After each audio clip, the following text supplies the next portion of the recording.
பரம பார்வதீபதையே அரகர மகாதேவா. அன்பார்ந்த பக்தி ஒளிநேயர்களுக்கு சுவாமிநாத அனந்த கோடி நமஸ்காரங்கள். வருகிற 24/7/2025 வியாழக்கிழமை தோஷங்களை நிவர்த்தி பண்ணக்கூடிய ஒரு பெரிய நாள். என்ன அப்படின்னா ஆடி அமாவாசை. இந்த ஆடி அமாவாசை என்ன அப்படின்னா, சார் இத கரெக்டா நீங்க பண்ணீங்கன்னா வீடு வாங்கலாம், கல்யாணங்கள் ஆத்துல நடக்கும், குழந்தை பாக்கியம் வரும், மன கஷ்டங்கள் நீங்கும், உத்தியோகம் நிரந்தரமாக இருக்கும், சாபங்கள் விலகும், வீட்டுல மகாலட்சுமி தாண்டவம் ஆடுவா. இதெல்லாம் இந்த நாளில் உங்களுக்கு வேணும்னா இந்த நன்னாளை சிறப்பாக செய்ய வேண்டும். என்ன செய்ய வேண்டும் அப்படின்னா, இந்த ஆடி அமாவாசை என்று நமது முன்னோர்கள், புராணங்கள் மொத்தம் 18க்கு மேல இருக்கு. ஒவ்வொரு புராணத்துல ஒவ்வொன்று சொல்வார்கள். அதே போல இந்த ஆடி அமாவாசை என்று பிதிர்லோகத்திலே நம்மளுடைய முன்னோர்கள் பூலோகத்துக்கு இறங்கி கொண்டு வருவார்கள். ஒரு புராணம் சொல்கிற தை அமாவாசை அப்புறம்தான் அவங்க திரும்பி அங்க போறாங்கன்னு. அது வரைக்கும் அவங்களுக்கு இங்கதான் வாசம். அதனால்தான் தட்சிணாயனம் என்று பெயர். இந்த தட்சிணாயனத்திலே முன்னோர்கள் அதிகமாக நம்மளுடன் நிற்பார்கள். இந்த ஆடி அமாவாசை முன்னோர்களுடைய தினம். இந்த முன்னோர்களுக்கு என்ன பண்ண வேண்டும், எது செய்தால் நம்ம வம்சம் செழிப்பாக இருக்கும் அப்படின்னா, அவங்களுக்கு பிடிச்சது ரெண்டு தான். ஒன்னு ஜலம் தீர்த்தம், இரண்டாவது எள்ளு. அப்பாபா இல்லாதவர்கள் குளக்கரையிலோ இல்ல ஆத்திலோ இல்ல வீட்டுல ஐயர் பண்ணி கொடுப்பாங்க. எள்ளும் தண்ணியும் இருந்து அவர்களுடைய நாமதேயத்தை சொல்லி அவர்களுக்கு தர்ப்பணம் செய்ய வேண்டும். சார் எங்க வீட்டுல அண்ணன் தம்பிலாம் கிடையாது, நாங்க பொம்பளை பொண்ணுங்க, நாங்க எங்க அப்பா அம்மாவுக்கு செய்யலாமா அப்படின்னு ஒரு கேள்வி வந்திருக்கு. தர்ப்பணம் செய்ய முடியாத பெண்கள், அவர்களை நினைத்து அன்னதான வைபவம் செய்யலாம். கோவில்களிலும் அன்னதானம் கொடுக்கலாம், வீட்டுல ஒரு 4 பேரை உட்கார வச்சு சாப்பாடு போடலாம். இது பெண்களுக்குரிய விஷயம். இது புண்ணியமாக எங்கள்கிட்ட சேருமா? கண்டிப்பாக சேரும். இந்த அமாவாசை அன்று முன்னோர்களுக்கு தர்ப்பணங்கள் செய்யுங்கள். சார் நீங்க செய்யுங்க, கண்டிப்பா பிதிர்தோஷம் விலகும். இது உறுதி. அது நான் சொல்றேன். இது செய்யாம இருக்கிறதுனால்தான் நம்ம வம்சத்துல குழந்தைகள் பிறக்க மாட்டேங்குது, கல்யாணம் ஆக மாட்டேங்குது. அவரும் நம்மளே மாதிரிதான் மனுஷனா வாழ்ந்துட்டு போனார் பூலோகத்துல.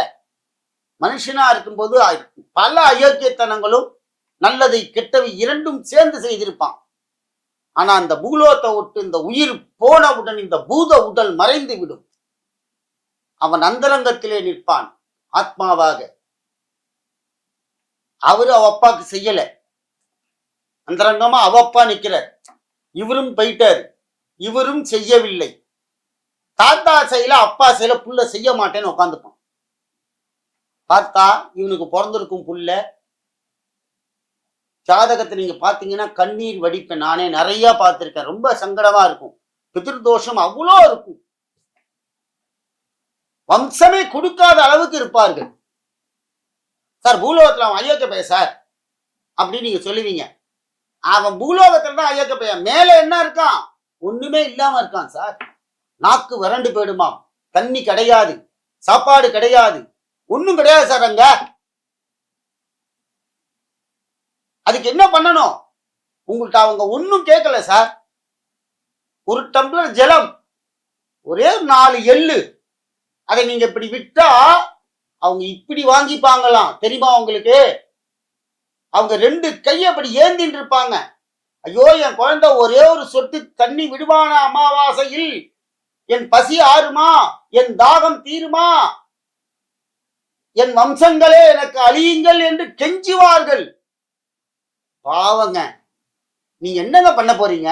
உங்க முன்னோர்களுக்கு ஒரு எள்ளும் தண்ணியும் விட்டுட்டு வாங்க குளர்கலையில. இதை செய்யுங்கள். நாளைக்கு நம்ம குழந்தை அங்க செய்வான். நாக்கு வறண்டு போயிடும். கண்டிப்பாக இப்ப நீங்க செய்யலைன்னா மேல உங்களுக்கு ஒரு டம்ளர் தண்ணி தர்ம தேவதை தரமாட்டாள். நாக்கு வறண்டு போயிடும். கர்ணன் எவ்வளவு தர்ம பிரபு, வாரி வல்லல் மகாபாரதத்திலே. அவனை மாதிரி ஒரு தர்மம் பண்ணவன் யாரும் கிடையாது. ஆனால் அவனுடைய இறந்தான். அவன் ஆத்மா சென்று கொண்டிருந்தது சொர்லோகத்திலே. ஒரு இடத்துல நின்றுட்டுது. நாக்கு வறண்டு போயிடுத்து, தண்ணி தாகம், ஒண்ணும் பண்ணவில்லை கர்ணனால. எதுக்கு இந்த அமாவாசையை சொல்றேன்னா அது உங்களுக்கு உதாரணம். செய்யுங்கள். அங்கே கர்ணனுக்கு தாகம் அடிக்கிறது. தர்மதேவதை வந்தால் கர்ணன் கேட்கிறான், தர்மதேவதையே எனக்கு ஒரே கொஞ்சம் தண்ணி கூட அப்படின்னு கேட்கிறான். தர்மதேவதை சொன்னால், ஏ கர்ணா, உனக்கு நாக்குக்கு தர முடியாது, உன்னுடைய ஆள்காட்டி விரலுக்கு தருகிறேன் என்று சொன்னால், விரலுக்கு கொடுத்து என்ன புண்ணியம்? புரியுதா? அப்ப எதுக்காக நம்ம தர்ப்பணம் பண்றோம்னு? நீங்க பண்ற அந்த தர்ப்பணம் அந்த முன்னோர்களுக்கு நல்லதை செய்யும். அவர்கள் என்ன கொடுப்பார்கள் தெரியுமா? தெய்வத்துக்கு மேல் சக்தி உடையவர்கள். நம் பார்த்து குல தெய்வத்துக்கு மேல் சக்தி உடையவர்கள் முன்னோர்கள். அவர்களுக்கு செய்யுங்கள், ஏமாத்தாதீங்க அவங்கள. எனக்கு பூலோகத்தில் அவர் என்ன செஞ்சாரு, என்ன கிழிச்சாருன்னு கேட்காதீங்க. தயவு செய்து ஒரு போன பிறகு நீங்க செய்யுங்க. பசங்க செய்யலைன்னா அம்மா அப்பாவுக்கு செய்ய வைக்கணும். குளக்கரையில போய் ஐயரிடம் தர்ப்பணம் செய்யுங்கள். அந்த ஒரு நாள், அந்த ஒரு தர்ப்பணம் கோடிக்கு சமானம். முதல்ல என்ன தெரியுமா? துர்மரணம் ஆகாது. துர்மரணம் அகால மரணம் என்று பெயர். அகால மரணம்னா வீட்டுல சண்டை போட்டு தூக்கு மாட்டிக்கு ஓடி போடுவான், இல்ல சூசைட் பண்ணிக்க போயிடுவாங்க, இல்ல வண்டியில தெரியாத்திரமா விழுந்தீங்கன்னு ஆக்சிடென்ட் ஆயிடும். அகால மரணங்கள் நடைபெறாது. முன்னோர்களை திருப்திப்படுத்துங்கள். அமாவாசையிலே தர்மம் செய்யுங்கள். வீட்டுல மத்தியானம் 12 மணிக்கு படையல் போடணும். அவங்களாம் நம்ம வீட்டு வாசல்ல வந்து நிப்பாங்க. அது நம்ம கண்ணுக்கு தெரியாது, அரூபம். என் குழந்தை ஏதாவது கொடுக்குறானான்னு பார்த்துட்டு இருக்குமா.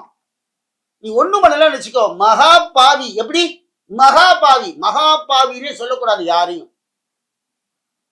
அதுல மகான் சேர்க்கும் போது உலகத்துல இருக்கிற அத்தனை விதமான பாவங்களும் அவங்க போய் விழுந்துருமா, சாபங்களும். அதான் மகாபாவின் என்று அர்த்தம். மகாபாவி சொல்லாதீர்கள். அந்த ஆடி அமாவாசையிலே அந்த முன்னோர்கள் சாபமிட்டுவார்கள் செய்யவில்லை என்றால். கண்டிப்பாக இறந்தவர்களுக்கு திதி கொடுங்கள். இது பயமுத்துற விஷயம் இல்லை. உன் குழந்தைகள் நல்லா இருக்கும், உன் பேரம்பேத்தி நல்லா இருப்பா ஃபியூச்சர்ல. எல்லாரும் ஃபாரின்ல இருக்குன்னு ஆசைப்படுறேன். இந்த பரதக்கண்டமே ஃபாரினா போயிடும். நம்ம இந்த முன்னோர்களுக்கு செய்ய செய்ய நம்ம நாடும் செழிக்கும். நல்லவன் அரசாழ்வான், நல்ல குழந்தைகள் பிறக்கும், நல்லதாக இருக்கும். ஜீவராசிகள்லாம் நல்லா இருக்குமா. நம்ம பார்த்துல இருக்க ஆடு மாடு பசு கூட நல்லா இருக்கும்.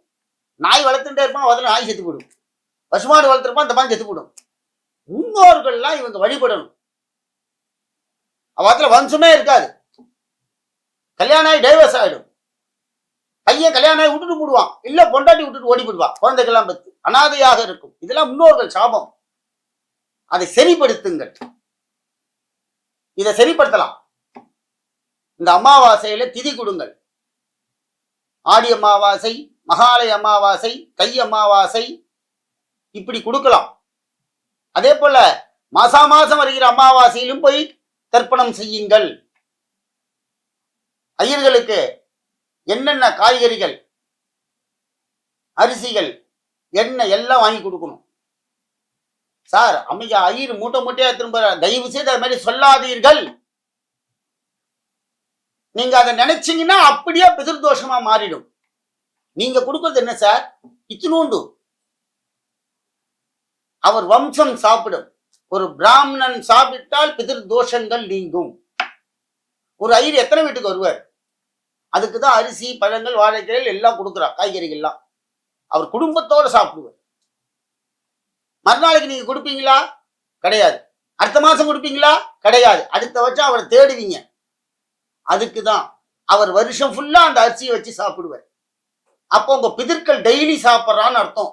உங்களுத தெரியுமா உங்களுக்கு? எல்லாத்தையும் அரிசியை வாங்கி அவர் வீட்டில் அவர் குழந்தைகள், அவர் மனைவிகள், அவர் எல்லாரும் உங்க பித்திருக்களுடைய அனுக்கிரகத்துல அவ குடும்பம் சாப்பிடுகிறது. முன்னோர்களுக்கு அன்னதான வைபவம் பண்றோம் முதியோர்கள் இல்லத்துல, அதுவும் ஆடி அமாவாசையில் செய்தால் முக்தி அடைவார்கள். செத்து போய் 25 வருஷம் ஆயிருக்கும், 30 வருஷம் ஆயிருக்கும், மேல பெருக்கவே மாட்டாங்க. அவன் பையன் ஒழுங்கா கர்மா பண்ணிருக்க மாட்டான், ஐயர் சொன்னதை செஞ்சிருக்கவே மாட்டான். ஐயருக்கு வேற வேலை கிடையாதியா அப்படின்றான் டபால். நிந்திக்காதீர்கள். அவர்களுக்கு அந்த கர்மா பண்ணக்கூடிய இது பாக்கியம் அவள் தான் பண்ணி வைக்க முடியும். எல்லாரும் வர முடியாது, கோயில இருக்க ஐயரை போய் கூப்பிட்டு வர முடியாது, அவர் பூஜை மட்டும்தான் பண்ணுவார். ஆகையினால இந்த ஆடி அமாவாசையிலே மிக சிறப்பாக முன்னோர்களை வழிபடுங்கள். கோல் என் செய்யும் வினைதான் எல் செய்யும்,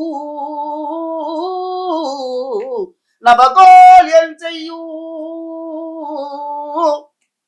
என் வினைதான் எல் செய்யும், எல் முன்வினைதான் என் செய்யும் என் சிவபெருமானே, எல் சிவபெருமானே நவகோல் மகிழ்ந்து நன்மை அளித்திடு.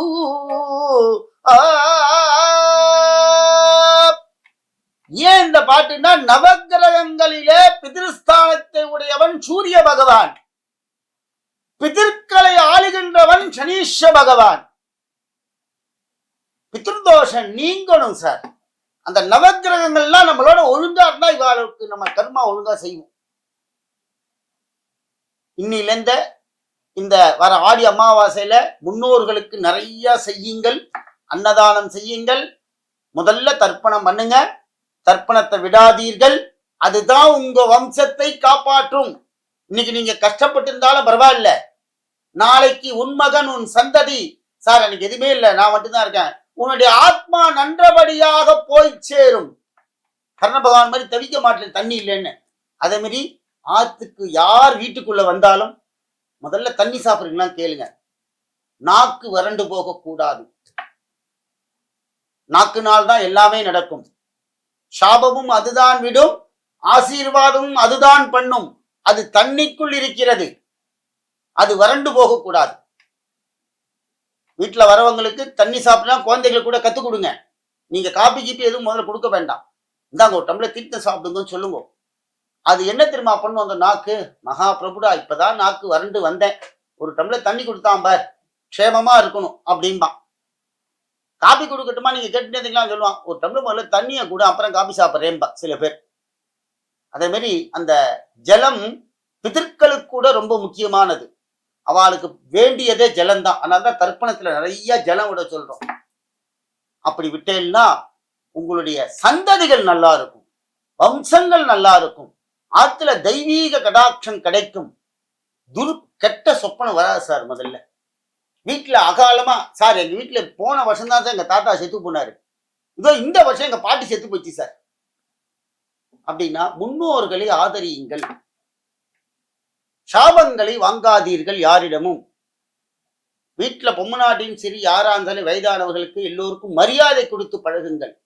அவர்களுடைய மனதை வேதனைப்படுத்தாதீர்கள். அவர்கள் காலம் சென்றால் அந்த பாபங்கள் சாபமங்களாக மாறிவிடும். ஒரு வருஷம் விரதம் இருக்கணும் அப்படின்னா ஒரு வருஷம் விரதமா இருக்கணும். சார் என் மனைவி இறந்து போயிட்டா சரியான விரதம் இருக்குல்ல, நீ அதே மாதிரி மாறக்கூடாது. அவள் உன்னுடைய தர்ம பத்தினி. அவன் என் புருஷன் போயிட்டான் சார், அவன் யார்? பதிவிரதன். ராமச்சந்திரமூர்த்தி மாதிரி அந்த ஆத்மா மேல போனோன்னா இது மாறி போயிடும். பூலோகத்துல என்ன பண்ணாலும் அவளுக்கு ஞாபகம் வராது, மேல்லோகத்துல தெய்வமாக நிற்பார்கள். அமாவாசை யாரும் கைவிடாமல் நிறைய செய்து பகவான் சிவபெருமானுடைய அனுக்கத்திற்கும் பெருமாளுடைய அனுக்கத்தும் பாத்திரமா இருக்க கேட்டுக்கொள்கிறேன். நம பார்வதி பதையே அரகர மகாதேவா.